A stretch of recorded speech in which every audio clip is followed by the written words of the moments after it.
What the fuck was that? That scared the shit out of me. What was a bat?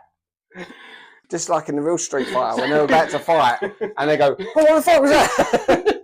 We'll fight in a minute. Clearly we ain't ready. Right. Hi, welcome to the Bench Movie Club. I'm Charlie. Hi, I'm Sonny.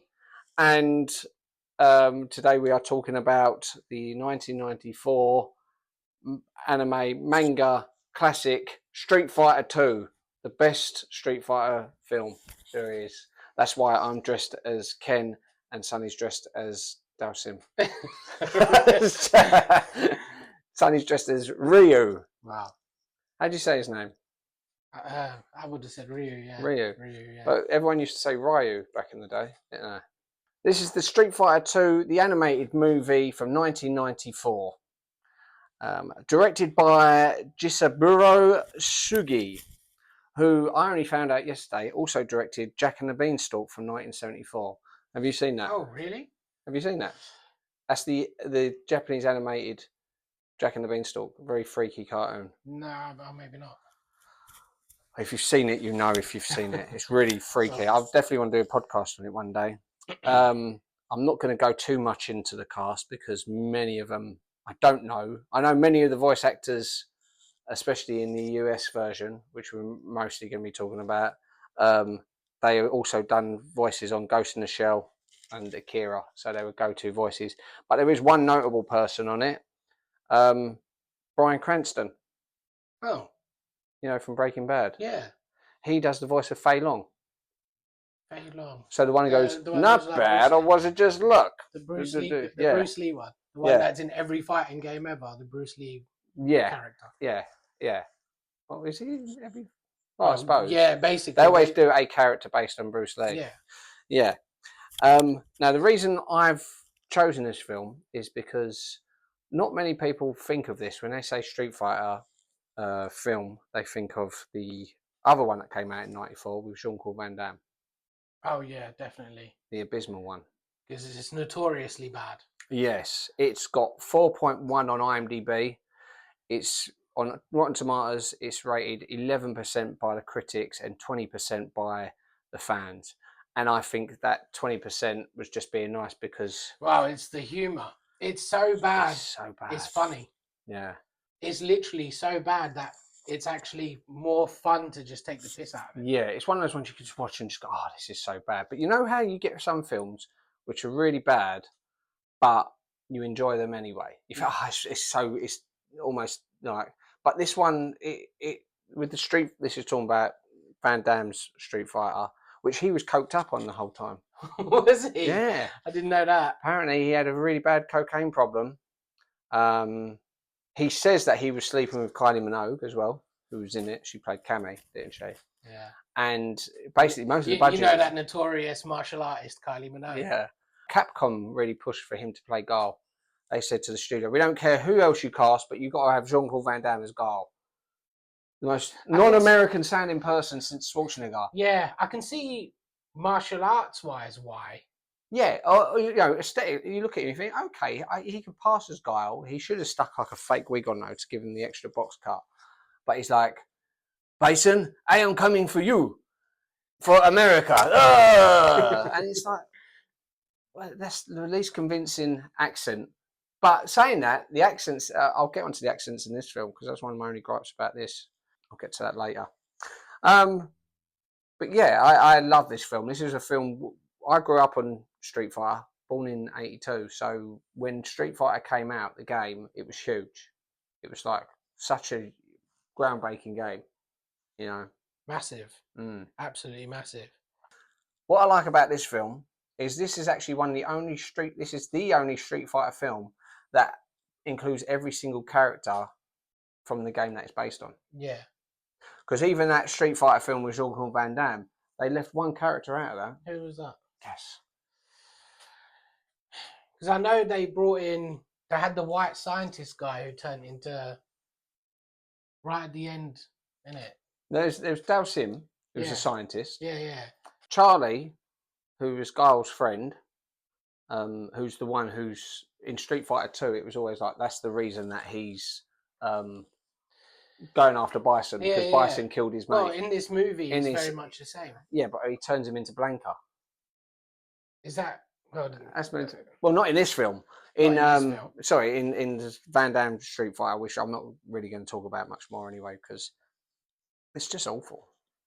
Well, they got that invisible boat.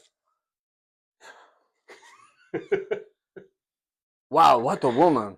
No, that it's notorious invisible boat. Yeah, which clearly is the best secret thing to use because it doesn't leave any trail, does it? Stupid. But Raul Julia's good in it. I don't even know who that is. That's the guy. He's played Bison. Oh, okay. And he was Gomez from the Addams Family. Oh, okay. Yeah, but he actually had stomach cancer at the time, and shortly after completing the film, he died. Yeah. So, which in a way is a blessing to him that he doesn't know how badly received the film was, but I think he done it because his kids were like big fans of the game. So the start of the movie, really good. I actually really enjoyed how it opened. With Sagat and Rio. Yeah, apparently it's the end of the first game. Yes. The last fight of the first game is how it starts. It's basically it's one of the most sort of famous fights in Street Fighter lore because it's how Sagat got his scar on his chest. And it literally happens in the opening of this movie. But I really enjoyed how they've set it because it's really dark. You only see flashes of lightning, which is the only times you really see the characters like faces and properly, you know, and it's like it's a tone setter. It sets the tone for the rest of the movie. Yeah, and it's quite graphic, him ripping open his chest and stuff. And it only gets really colourful when there's blood. Yeah, and when he's doing his Hadouken. Yeah, and it really stands out, and it's basically what that notorious episode of Game of Thrones hoped it was. Yeah, that's what it was hoping it was going to be. Yeah, and this executed it 20 or however many years before. See, I learned that mistake because I was such a big fan of this film, and back when I was like 14, I made a short film. Well, it's going to be a feature film of Street Fighter. Got all my friends involved, and we reenacted that scene over in the derelict across the road from us. I walked across there and shot it quite late at night. When I look back on the camera, could hardly see anything. I kept it in it because it's such an important part. I had my mate dressed up as Sagat, who had like his eye patch on, topless out in the park and stuff like that. You know, it was quite a fun little thing to do, and everyone really enjoyed it because it was everyone wanted to be in Street Fighter. Everyone sort of loved Street Fighter. Yeah, it was the game. It was such an important game, as in it was like a game that reinvigorated the arcade games because you had back in the 70s and early 80s, you had like Space Invaders, Donkey Kong, stuff like that. Then arcade games were sort of kind of played, like people might play Double Dragon and stuff, but this is one that people would go find it and they'd go head to head because you go, right, I'm going to be Blanca, I'm really good at Blanca, and I'm really good at Guile, and they'd fight each other, and you could actually learn these characters. It was such good mechanisms. It was like the first Street. Do you ever play the first Street Fighter? I want to say yes, but I'm not sure. It's hard because it's just like the mechanisms don't work quite right. You know, and it was like the basics were there. Is this one is where it all kind of really clicked into place then? Yeah, definitely, because it was so colourful, such different characters. But yeah, back onto the movie. What I was really pleased about this movie is because every other Street Fighter I've ever seen, including that Van Damme one, there was the one from a few years ago, The Legacy of Chun-Li, or The Legend of Chun-Li, which got 3.7 stars on IMDb. 3% by the critics and 18% by the audience. So that's even worse than the old Street Fighter. Yeah. And it's got that guy out of American Pie in it, Casanova. It actually has, I can't remember his name, the guy from Green Mile as well. Michael Clark Duncan. The big black prisoner guy. Yeah, the one, he's dead now. Michael Clark Duncan, yeah, he plays Balrog in it. And you got a guy from the Black Eyed Peas playing Vega. I didn't know that. No, the guy with the hair.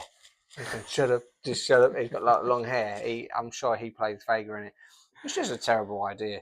You know, if you're going to make the film, I know there's a few good actors in it. It's just obviously it's just one of them mid-range movies that was just poorly made, poorly Yeah. executed. But I've not actually seen it, but I've just gone off the trailer. I was just like, no, oh God.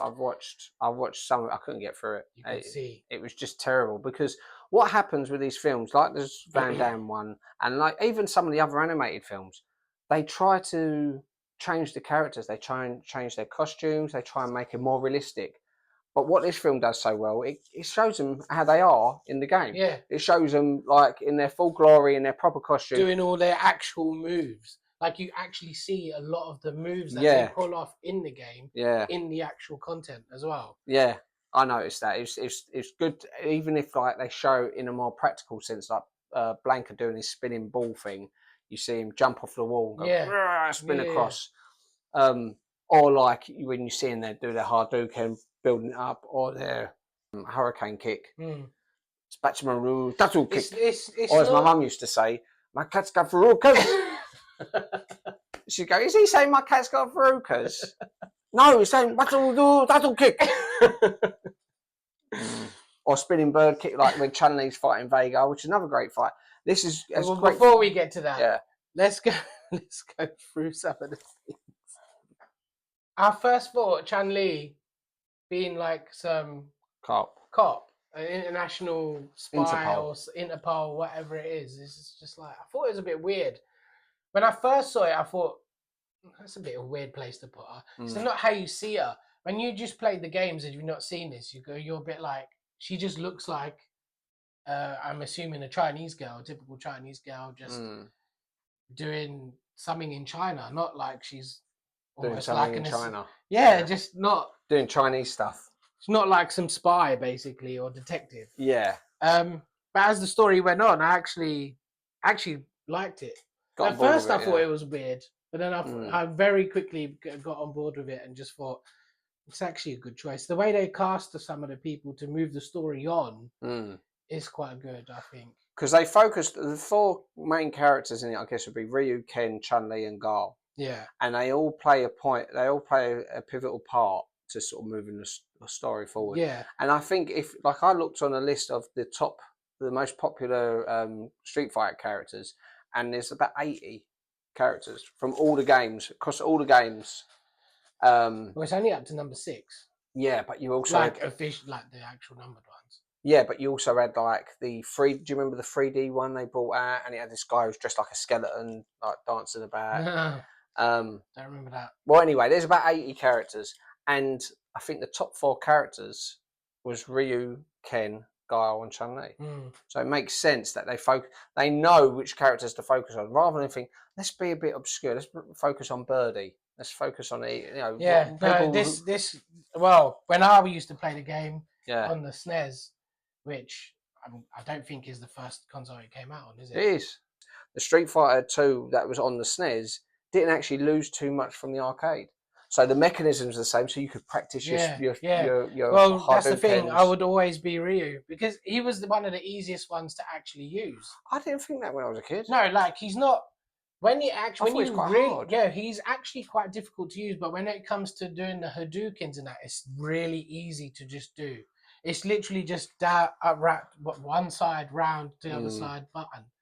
Where some of the other special moves for the other characters, they are actually more difficult to pull off, especially if you don't know what they are. See, his one was just naturally easy to pull off and easy to figure out. And where Ken is a clone, it also makes sense that he's one of the other most popular used ones because obviously he's got a very similar moveset. It's basically just a head swap, isn't it? I always thought that they were 2 of the more difficult ones to use.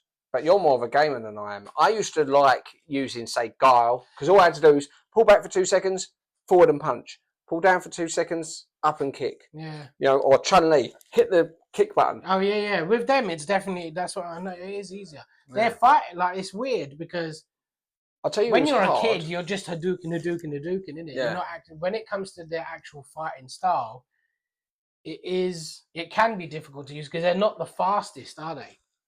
They're very but they're not as slow. They're not as slow as say Dao Sim. Dao Sim was really slow, but then he had the stretchy arms, didn't they?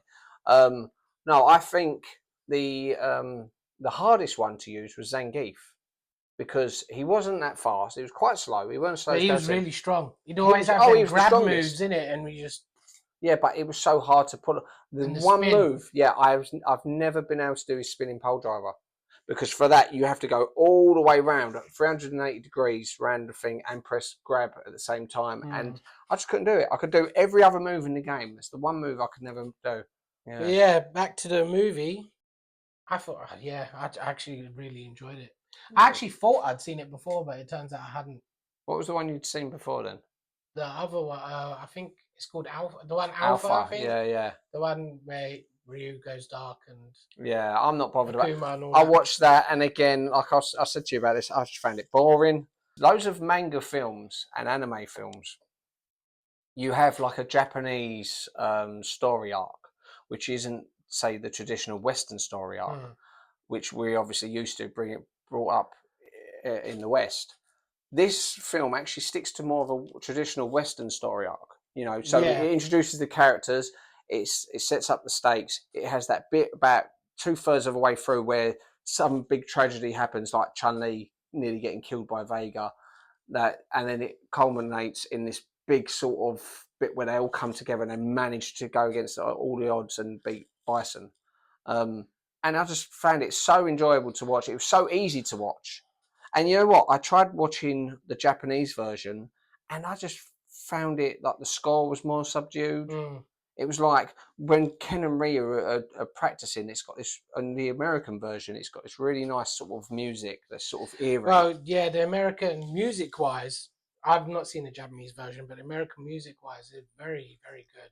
I always enjoy a bit of heavy metal and stuff, and there's a bit of variety. I also found that the music did change quite well depending on the location they seem to be at, and they changed locations a lot. Very location heavy, it seemed, didn't it? It's like 1 second there is here, 1 second you're here, because you're following multiple storylines at once, and you never just focused on just one character the whole time. See, that's, I think, was one of the appeals of the original game, funny enough, because where it was such an international game. You had these characters from all around the world, and you thought, right, I'm going to be this person from Brazil or from India or from Spain or wherever. Well, you couldn't be Vega in the first iteration, but you know what I mean. And this sort of captures that. It shows the international level of the game. It says, you know, so it'll go to London with Cammy doing that assassination, which was great. See, Cammy was one of my favourites, even though I never got to play as her. Yeah. Because I just because I fancied her. She was like one of those computer characters. I thought, oh, I was more of a boobs man before she came along. And when she stands there with her ass, I thought, oh. The original Street Fighter, which we had on the SNES, was one of my only sort of forms of pornography in a way. No, because hear me out, yeah. Back in the early 90s, there was, as a teenage boy, there was no internet. There was no easy way to there sort was of porn mags.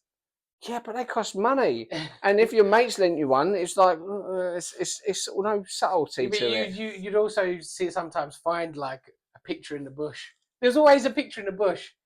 Ain't that in the Bible? No, I mean like just you'd randomly walk past some bushes, and there's a picture. And there's just like a random porn mag in the middle of the bushes and stuff like that. I'm telling you, I genuinely have experienced that. Yeah, I don't know about that, but I mean, I used to.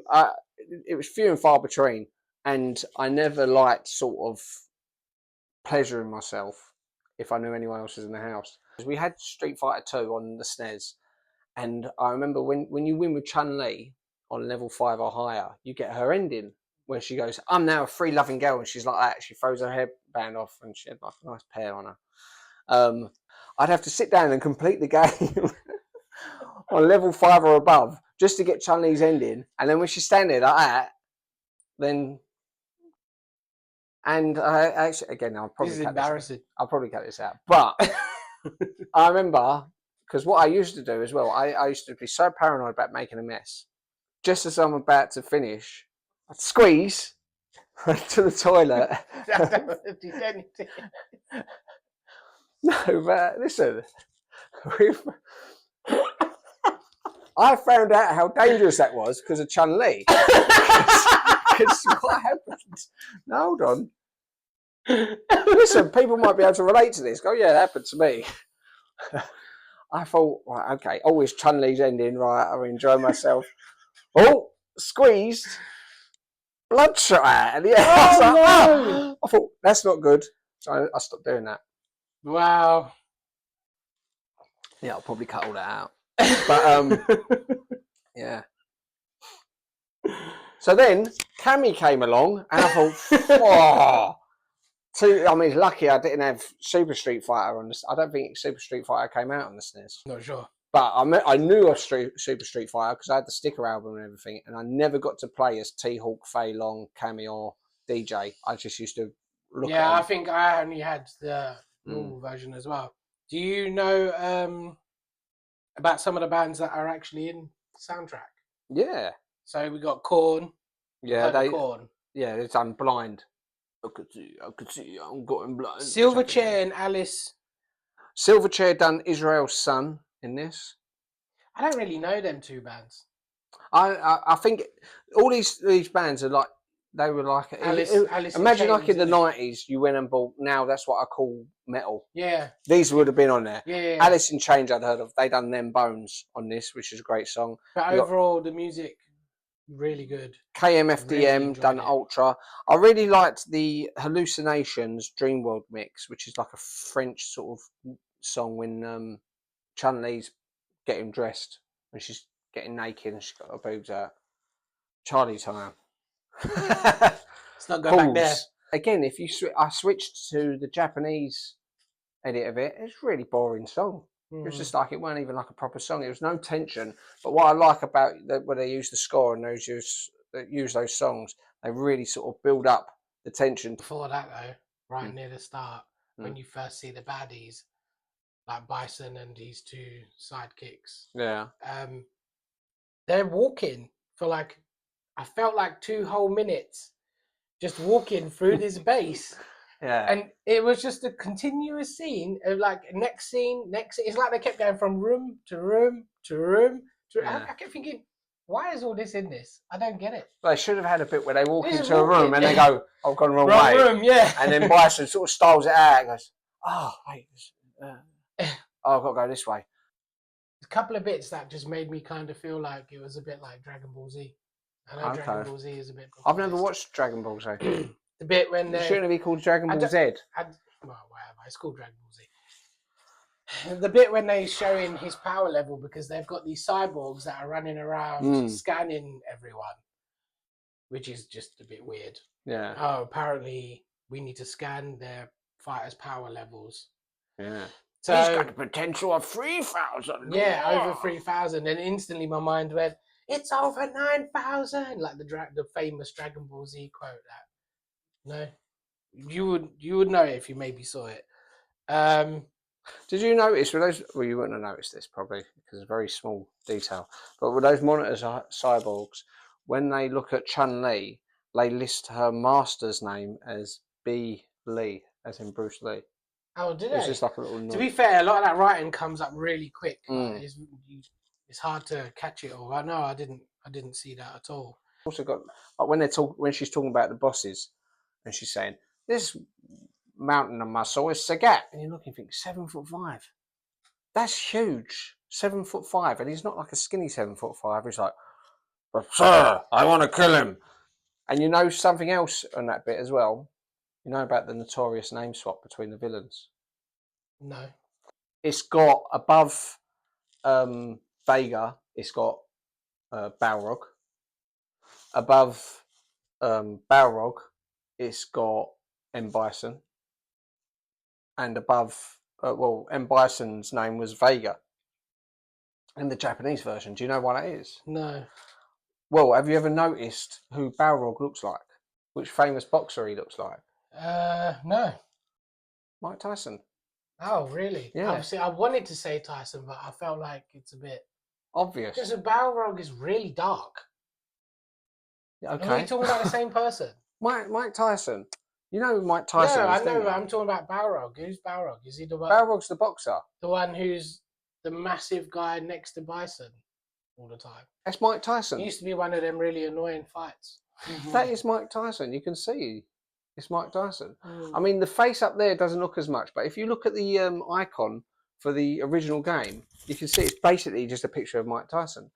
So that jogged the memory.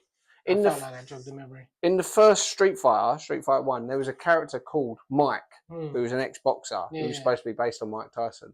And then in this one, even though it's like meant to be technically a different person, they called him M. Bison, as in Mike Bison, as in like Mike Tyson, Mike Bison. And Capcom was so worried that Mike Tyson would sue them. When it came outside of Japan, they swapped all the names about. So that's why.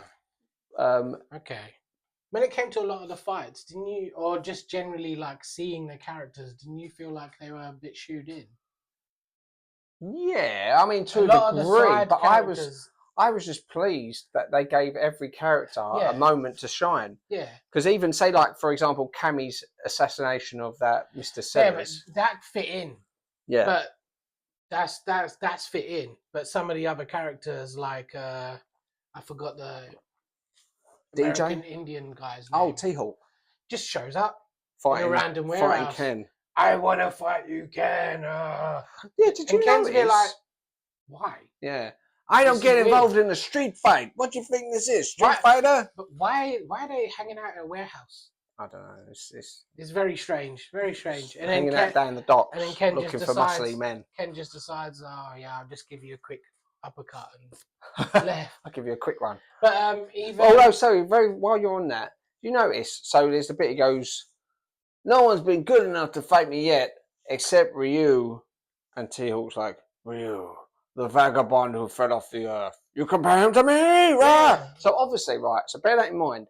Ryu is known amongst the fighting world. Yeah. So how come later in the film, when M. Bison gets Ken on the plane and goes, "I've been looking for your friend Ryu," and Ken goes, "How do you know about Ryu?" Hold on a sec. Everyone knows about Ryu. That didn't even dawn on me. I only realised that yesterday watching it. That didn't even dawn on me.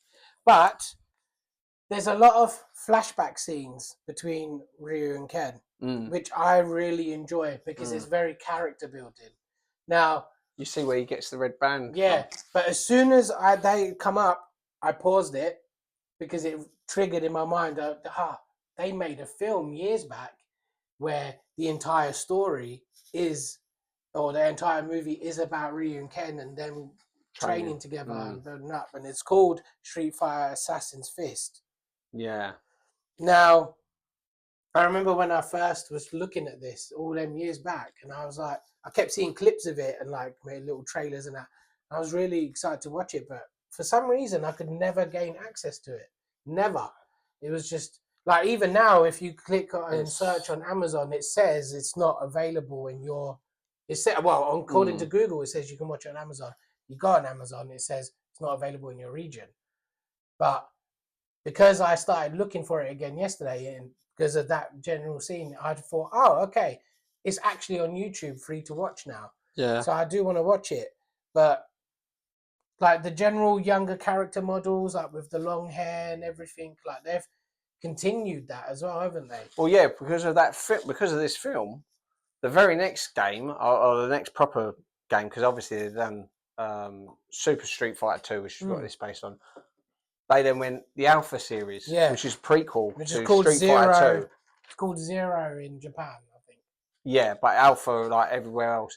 And in that, they pretty much use the animation style from this film. Yeah. So all of a sudden, Sagat is big and muscly rather than sort of skinny. All the characters, and even those younger ones, like you said, so Ken suddenly got long hair. Yeah. And even Sagat's fighting scene is in Australia amongst the reeds, like it is in this. So from this movie and the Alpha games, they added things such as the first fight, Ryu and Sagat in the field. Yeah. So all dark, lightning, and you're actually doing the fight. Ken gives Ryu the headband. Yeah. That is carried over from the movie to the game. Brainwashed Ken fight. Yeah. So that's actually in there as well. Okay. And then the final fight is a 2v1, Ken and Ryu versus Bison. Oh. Which is how I believe the final fight of the game. And yeah, so they've like... Well, it depends whose character, because I know with Alpha, it depends which character you've done. It would follow their story arc. So it would change slightly, you know. You wouldn't always I've fight. I've never actually played it. Like if you play as, say, Dan, who's like the Joker character, he's like a pink wearing gi character. He's got like half a Hadouken. Yeah. His last fight, I think, is against Sagat because Sagat killed his dad. His dad took Sagat's eye. Oh. So in the original Japanese version of this film, they actually, at the end credits, they promoted a spring '95 Japanese release for the Street Fighter film starring Jean-Claude Van Damme. Because obviously it was released in that order. This was supposed to have a cinematic release outside of Japan, like in America and I think England, but in the end they didn't bother doing it. But another little reference to the other Street Fighter film, which was being made about at the same time, is the producer of that film was a guy called Ed Pressman. So in this, they talk about President Ed Pressman, who they're trying to protect the Shadowlaw, are trying to sort of, you know. Gandhi's randomly in there. Is he? Yeah, just doing a random speech as Gandhi. Is that Gandhi? He gets killed. Yeah, but that doesn't mean he's Gandhi. I know, I think it's meant to be Gandhi. I think it's supposed to be someone like Gandhi. I don't think it's actually supposed to be Gandhi. No, they probably don't name him Gandhi, like they didn't name him Mike Tyson. They rewrite history. So Gandhi survived like another 40 years just so he could get killed by this guy who looks a little bit like Guile. The assassin, he looks a little bit like Guile. Like, when you see him getting shot, because you do think it's him at first, don't you? If he's running through the crowd and that, and you just think, why is he doing that? That's a bit weird. And then he takes the helmet off and he's got all this red hair.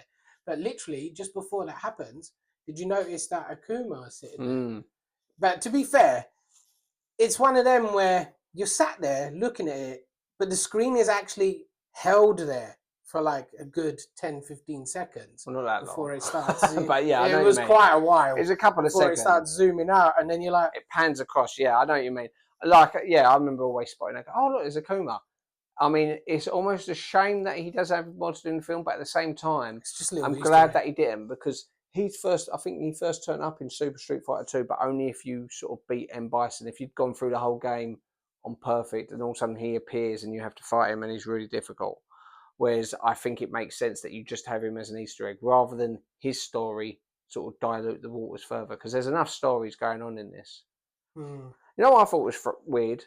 So Ryu gets pulled into that fight where he headbutts that bloke in Hong Kong, and then Fei Long offers to fight him. Yeah, the Bruce Lee, Fei Long fights him, and then afterwards they're walking along. He's like, "Oh, I know you, Ryu. I don't feel so bad now." And Ryu's sort of like not giving much. They're walking along talking, and they've only just met. All of a sudden, Ryu just walks off. He changes direction, and Fei Long's like, "Huh?" And looks, he's gone, and he says, "Goodbye, friend." He says, "See you again, my friend." I think, well, you're hardly friends, are you? I would have gone, ignorant prick. It's just battered you. Fucking just broke my arm, and now you're just going to go, walk off, not even say, "Anyway, I'll see you later, mate." You know, nothing like that. I just thought it was rude. But my one criticism is the accents. Yeah, everyone is very American. Everyone's American. Even so when Cammy, who's English, and she goes, beats up the guy, "Going somewhere, Mr. Sellers," which she should be like, "Going somewhere, Mr. Sellers." Yeah. Let's say she's from Essex. Even Dao Singh, isn't it? He should be. He should have like an Indian sort of accent. Well, that's why the most American accent ever. I've written down their dialogue. But at the same time, when I saw that with Dao Singh having that accent, and they've got the cyborg there in a hoodie, and I thought, right, why couldn't you just make the cyborg metal brown? Face. Yeah. I know they've got the metal faces now, and they're a bit obvious, and they're standing there. But if you really want them to blend them in, why not change their skin tone and that depending on where they are? They are cyborgs. They're not born. You're making them. Yeah, no, that's a good point. Surely you should be able to have some sort of like color chart on the wall where you can be like, where is he going? he's How going brown to does color. he need to be? As we're both masters of accents. Fight of air, that's him. A Bauer? A power, but where? Emanating from a man. You win. You win. I throw in the towel to you. don't you want to lose with honor, with daughter? I can't fight. I feel another power among us. What are you babbling about? Are you trying to throw a fight?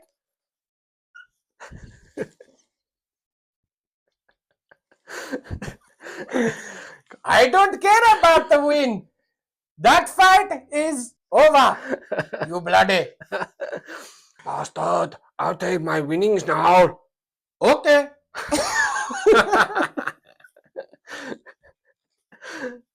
Okay. Have you ever felt the fighting spirit of another? See, really, that's better. Rather than do American accents, they could have just had us do them. Oh God. Oh God, that is so bad. It's so...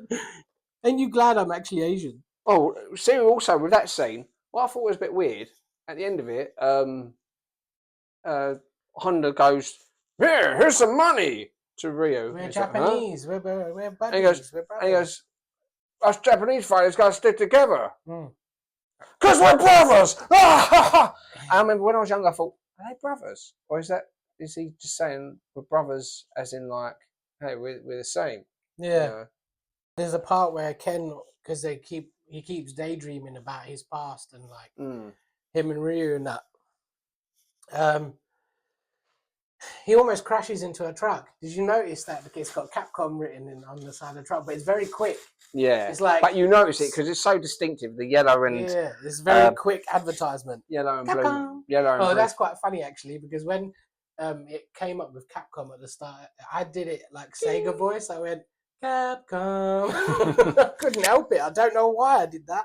But see, I like that they put that at the beginning, like the Capcom, because it's like that they obviously devoted so much effort to recreate the game, but without hindering the story. You know, it's literally stuck every character from Super Street Fighter in the game. It's done as many of their sort of special moves as it could realistically do. Like even putting Guile's Sonic Boom at the very end. You know, he does a little flip kick thing. I mean, he gets his ass kicked, really. Yeah, no, Guile. he really He does. doesn't. But that just sort of emphasises how powerful M. Bison is. To be fair, the fighting in this is very good. Like, very, very good. Yeah, I really like... When I said to you that in the previous podcast about the Turtles, like, the fighting seemed quite good. No, in here, it's very good. Yeah. And it's aged extremely well. And I think the animation is so good that has helped it age. Like, in general, the whole film has aged quite well as well. That's the thing about animation. When it's done badly, it doesn't always age very well. But when it's really good and like proper effort being put into it, proper money being pumped into it, it does age extremely well. And I'm glad I rewatched it. It was so good. Well, this is sort of like at the height of 2D animation. I mean, there's probably a few little 3D elements in it, but it's predominantly just a 2D animated film. So, like, even things like Guile's car and the way things... I noticed that, like, when I was watching it yesterday, like, the explosions, the way they've got this light sort of shudders up and down, or it's got the flashing lights on top of buildings. They spent so much time and effort because Japanese animation is fantastic. Well, anyway. Actually, I think I read yesterday that it actually had double the amount of staff on it than they normally would. Really? Yeah, and they pumped it out in about 6 months, I think. There was an animated series, a Japanese produced animated series, and it was so, it's so boring. It had like Ryu getting beaten up by a Guile in a bar. Then it's got Fei Long and Cammy fighting over this guy in a hospital bed. And again, they tried to sort of... Was it Friends? Yeah. Monica and Phoebe. I shaved it. Yeah. No, fighting like she wants to kill him. But they don't look like their characters. Again, it's such a simple little effort. Like if they ever made a live action of this, they'd go, oh no, Chun-Li's costume looks silly in live action. Why don't you just give her the costume? Like when Marvel does it right, they give their superhero costumes that actually look like their costumes from the comic. Yeah. When they screw up is when they try to go, oh, let's make them more dignified. Let's give them a suit. When they keep trying to change the original... This is what happens with a lot of the adaptations from gaming to movies in general. Like, they're always trying to be original, and they're always like, but there's no story here. And there is a story there. There is. You can see it. This is proof. Mm. Um, Yeah, it hasn't got to be it ain't got to be Shakespeare. It ain't got to be a big convoluted story. Just stick to the basic story. Yeah, Don't try and have twists. Keep the elements of the character that are important in the characters. All these and have them fight. Keep changing too much stuff. They keep trying to make everything overly original, and it's like, and then you ruin it because the audience are the gamers, the people that go and watch it, and then you're instantly disappointing them. Well, this is it. Prime example would be like the old Mario movie and the new Mario movie. Look at the old Mario movie. What a horrifying mess that is.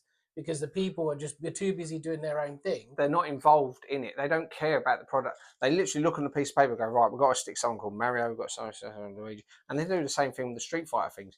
But with this one, you can tell the people who made the game, I guarantee it would have been something like almost 90% of the people involved would have at least played the game. Yeah. And would have a vested interest in it and be quite excited that they was involved in it. Yeah. And it transfers because me being a huge fan of Street Fighter when I was a kid, like the comics I used to get as well, Street Fighter comics, which were actually quite good. I mean, they weren't as good a story as, say, this film, but it was quite a good little comic series anyway, and there's good drawings in it. I used to be invested in anything Street Fighter. I even remember in primary school, I went to Goulsfield, and I was so pissed off. It lives with me to this day. We went into a shop, and you got to bear in mind, this is back in '92. So Street Fighter was in its infancy, you know. There was like a Ryu doll, like action figure, about that big. And I went, oh, I want to get that. I was going to get it for my brother. And the teacher went, no, you walk around the shop first.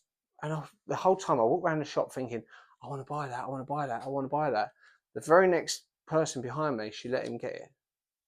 And it stuck with me to this day. So, but I learned a lesson from it, because from then on, whenever I see something, I think, I'm going to buy it now. I'm not going to wait because some other prick's going to bloody buy it. Yeah, of course. How can Ken and Bison have a conversation over that plane?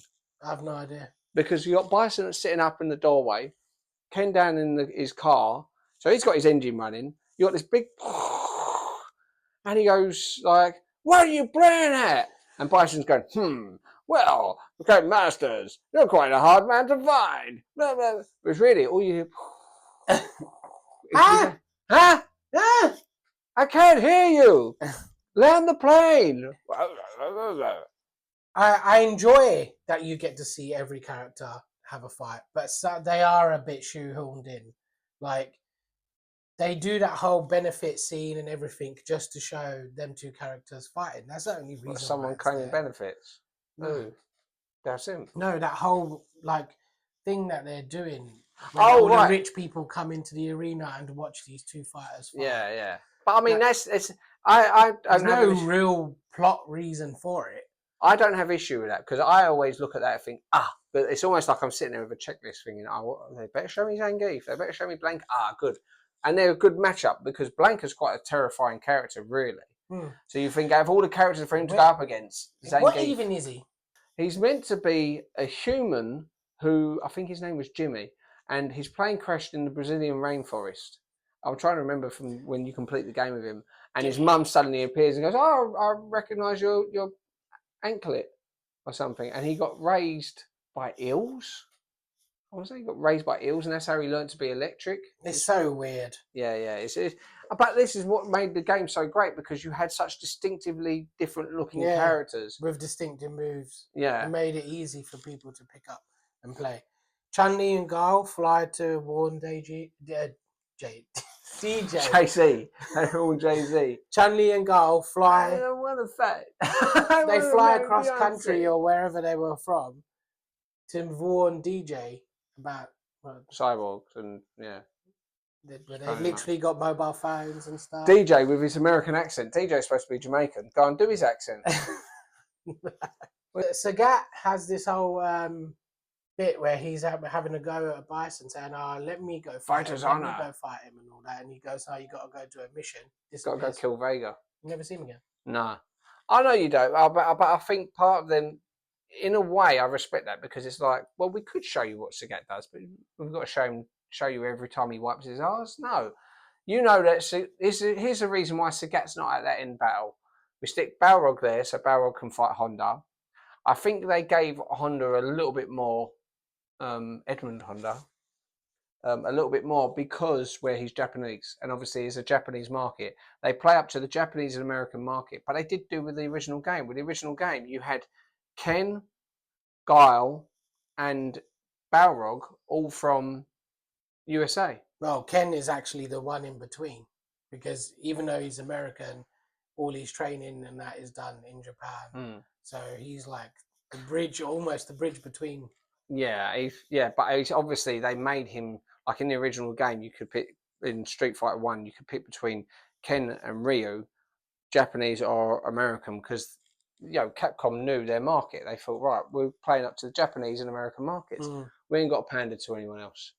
So then when they done Street Fighter 2, you had both Ryu and Honda from Japan.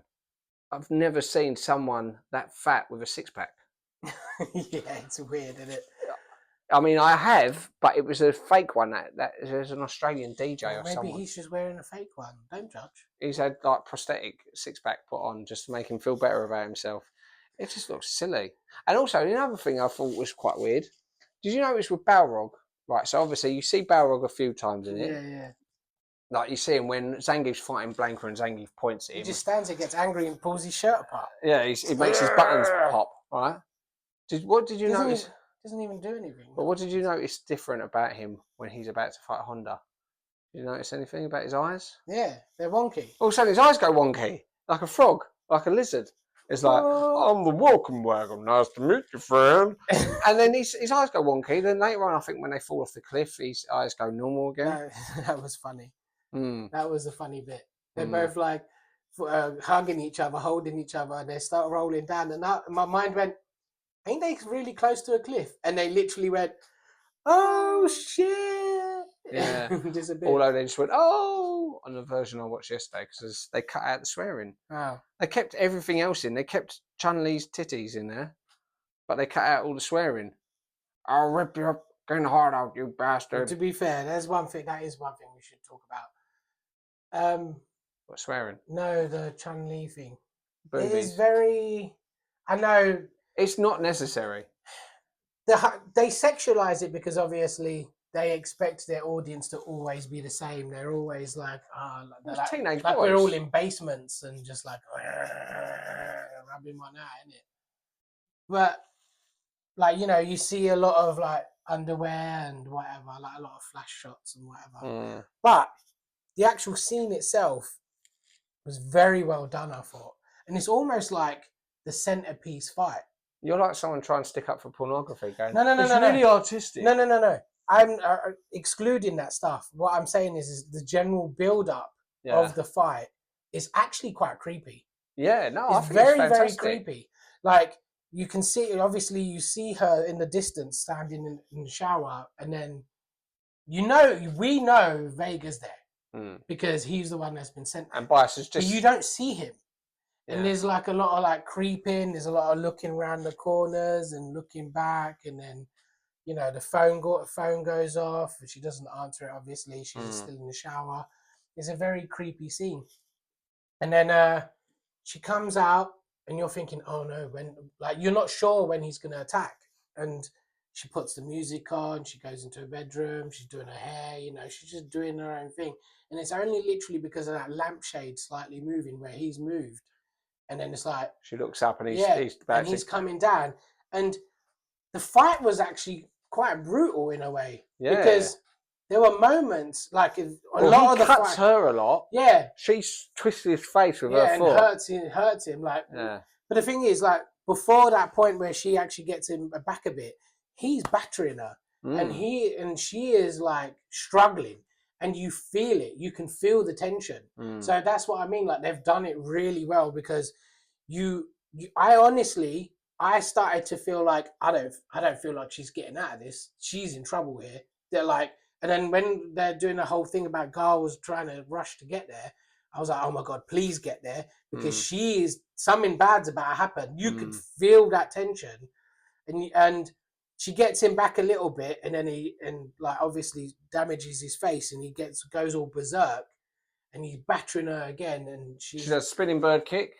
She does a lot of her. Shows off her knickers doing it. Yeah, she does. She does a lot of her moves, and well, it's the eventually 1,000-foot wins kick. the fight. With the 1,000-foot kick. Yeah, Where she eventually wins the fight, and he goes flying out of the building through a wall, but it was barely. And like even when she was down on her knees, well, she ends up in hospital, didn't she? Yeah, she was down on her knees, like all fuzzy-eyed and like almost losing consciousness. Like there felt like some general bit. I generally felt a bit scared for her. Like, well, saying that, you know, what it just made me think of. You know, she's in the hospital, and then obviously she's sort of on life support, and Guile's like, "I'll get him for the both of us," flexing his arm at her, and then afterwards, Ryu and Ken beat Bison, and he's like, "Well, I got him for us," or so. Right, so he's in this car. She phones him up, and says, "No, it's not her. It's a nurse." No, it's her. Is it her? I'm sure it's her. I thought it's just a random nurse. No, she pretends to be a nurse. She phones up and goes, "How are you going to get to the hospital? It's urgent." He's like, "Chun-Li!" And he like smashes through cars. He's like, you see this bloke crash his car. Her little prank has cost like thousands of pounds worth of damages just so she could go, "Yeah, it was me. I didn't even blame laying dead. Oh, I'll teach you." And you think, well, you could get arrested in a minute with dangerous driving.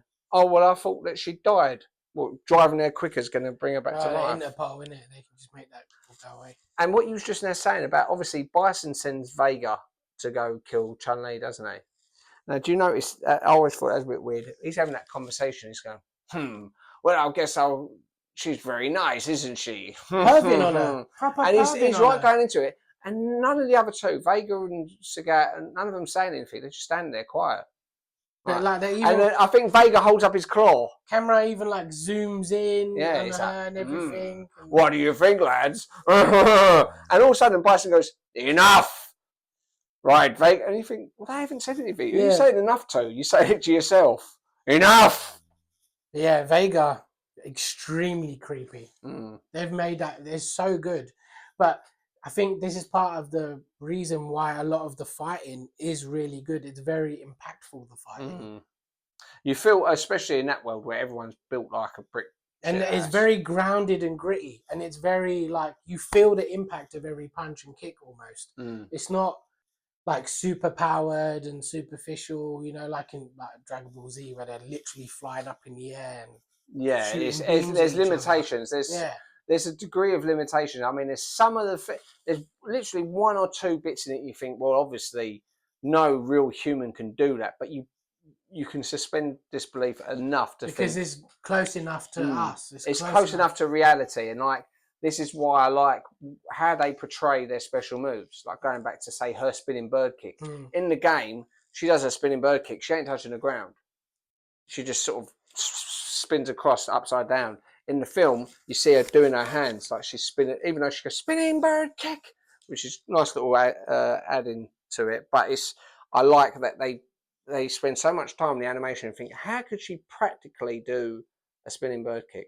Even Dao Sim, when he's doing his arms, he doesn't do his arms really stretchy, but the way he sort of throws them like that, it's almost like you're thinking, yeah, it stretches a little bit, you know. When Guile does his flip kick, you think, okay, yeah, I can see that. Or when they're doing the Shoryu, it's a lot more believable. Yeah, they put a lot of, and they've got a lot of respect for the source material, which is why I like it. Except for, I don't know what Ryu's end game is, because you watched the end credits, didn't you? When the lorry comes up. Yeah. And it's Bison in the lorry. Yeah. And Ryu thinks, I'm just going to fly and kick this lorry. And you think, you're dead, mate. I don't care how strong you are. You're going to fly and kick a lorry. That's your first move. He's got power over 3,000, didn't he, right? I didn't like that ending. No? No. I liked it because it had a little stinger, because you think, he's now on his own against Bison. Yeah, no. I don't know where. I don't like it because there's no follow-up, as far as I'm aware of. Yeah, but you don't always need follow-up, do you? No, but like, don't leave it on a cliffhanger if you're not following up with something. Yeah, I suppose. Speaking of cliffhangers, Ryu is a bit of a cliffhanger. Oh, fuck yeah. No, there's a scene when he's climbing the cliff. He's climbing it for a while. And it's high up and you think there's no sort of rope or whatever, and you think, that is balls. I kind of like it though. Oh, yeah, I like it. Because it shows how he's more with nature and Yeah. more grounded that way. Although, here's another thing. I always thought it was weird that Ken is so obsessed with Ryu. Because it's like, all the way through, he's going, Ryu, where are you? I'm getting pissed off. And you think, what's he done to you? Why do you want to meet him so bad? And then he meets him. I think it's just they want that fight just to see who is become the better one over time, isn't it? The thing is, they can't ever. They've not seen each other in a long time, have they? An issue I've always had with the Ken Ryu relationship is Ryu, for me, has to be the better fighter of the two of them, because he's the one who takes it seriously. He's the one who's devoted his life to going fighting people and sort of for the love of the fighting. Whereas Ken, he's got his girlfriend, his car and stuff. Money, isn't it? Yeah, so he shouldn't be as powerful as Ryu. Do you know how many versions of the game there are? No. Street Fighter 2. 7. Really? 7 versions, with the most recent being the Switch version. This Ultra Street Fighter 2, the final challengers, came out in 2017. Yeah, you can see why the longevity of the game and everything around it, and they keep trying to sort of make something of the game. Think let's make other games, let's make films and stuff. And as I said, this is the only film that I feel does the game justice. Oh yeah, 100%. Right, so just a few other facts about the games. Obviously, first came out in 1987, which is when the flashback scenes. That's when that's based. Oh, is it? That's supposed to be 87. The second game, which this film is based on, came out in 1991. Mm-hmm. More than 200,000 arcade cabinets and 15 million software units sold, or versions, with a gross estimated 10 billion in profit. Wow. But to be 10 fair, billion. 10 billion. But they have been milking this cow for this game for a very long time. Yeah, and rightly so. If they made 10 billion from it. It made it one of the top 3 highest grossing games of all time up until 2017, and the best-selling fighting game up until 2019. So what took over in 2019? I'm not sure. Or maybe that was just the last time when that fact. Maybe. You've been sitting on that fact for 5 years, haven't you? Yeah. I remember at work, you used to go, I'll tell you later. Became Capcom's best-selling game for 2 decades. It influenced many other fighting games and was a revolutionary moment in the genre. Yeah, because before this, you didn't really have games where you had multiple characters to pick from, like that many characters, like such a big roster of a fighting game. You know, I mean, without this, there'd be no Mortal Kombat. Well, it all very much leads to the fact that it inspired a lot of grassroots tournaments as well. Like a lot of the tournaments that you see online these days and that all stems back to like games like this. Yeah, like there's was it Evo or something like that? There's all these big ones they do out in America where they get all the people together, and it's because it started with people getting together to see who's best at Street Fighter.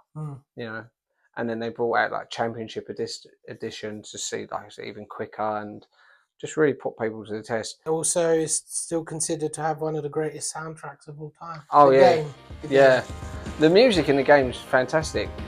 Like loads of people go, they'll have their favourite levels, and it's quite iconic. All the different, every level's got a solid sort of bit of music. Wow. Literally, I have not stopped. That has been going on my head the entire podcast, because ever since you picked me up, you had it on in the car. It's just been running in my head constantly, and it just shows how catchy and good it actually is. See, I used to think that the Balrogs one sounded like this for a film called Biggles back in the 80s, where it had a guy going back in time to World War II with an Apache helicopter or something, and I remember the music was like, have you seen my baby? Have you seen my honey? And I always used to think it was a bit like Balrog's tune. So whenever I play Balrog's tune, I'd go, have you seen my baby? Have you seen my honey? That's funny. Yeah. The film currently holds 7.2 stars on IMDb, which is decent for an animated film, especially one which loads of people would look down on because they think, oh, it's source material as a computer game. Because notoriously, there are no good computer game movies, are there? Yeah. I mean, you think the old Mario Brothers film and Assassin's Creed, it's like they can't make a good game based on a computer game. Well, it can. The critics on Rotten Tomatoes give it 80%, which is really decent for critics. Yeah, critics are notoriously quite snobby about things like this, and the audience 78%, so it's around about the same mark. It had a budget of 6 million and went on to make 29 million in the Japanese box office, so that's a solid return as well. So if you like Street Fighter and you think, oh, I'm sick of watching all these other Street Fighter films in the pants and they're talking about, oh, this old man perving on these two girls in a bath, which happens in one of them. It's directed quite well, I think. Yeah. Like we said, all the action's very impactful. Sometimes it's almost like a chess game, the fighting. It has long panning shots in new countries you're seeing and stuff like that. So it has like elements of slowness and elements of speed, and it just all together.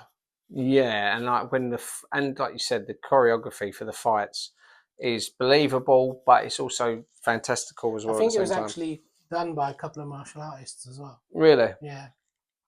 I can't remember their names. I did see a picture of them yesterday, but yeah, there was actually a couple of martial artists that actually choreographed all the fights. Yeah, well, it's a lot of time and effort. Even just little things like, say, like when Chun-Li's fighting back against Vega, and I remember it's that bit where she sort of her leg gives way. She's and she's sort of a bit blurry vision. She can see him sort of getting up against the wall, and it's like she thinks, I've got to finish him off, otherwise he's going to kill me. She literally runs up her last bit of effort, 1,000-foot kick, and it's fantastic. Well, yeah, I'm glad you liked it. Great movie. Yeah. I'd watch it again. In fact, I think I'm gonna. Cool. I will. It's one of those films I go back to every few years, and Lily really likes it. I reminded her the other day because she's right into anime and manga films. I said, "Do you know one of the first ones you ever saw, darling, was when I showed you Street Fighter 2." So yeah. Okay, good. Well, thanks for listening, and thanks for joining us, Sonny.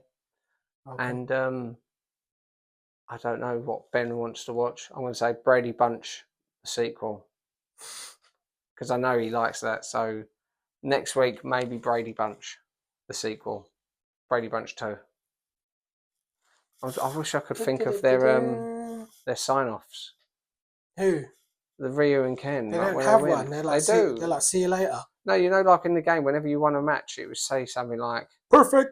Like, Owen would say, I am the strongest woman in the world or something. No, I don't think he just goes, I think they just go like that. No, like after they win and you see one person's battered out face, the other one would say, like, you have to beat Sheng Long to stand a chance against me. And Ken's one's like, don't look at my wife again. You dirty old git. Right. So thank you. Bye-bye. Bye.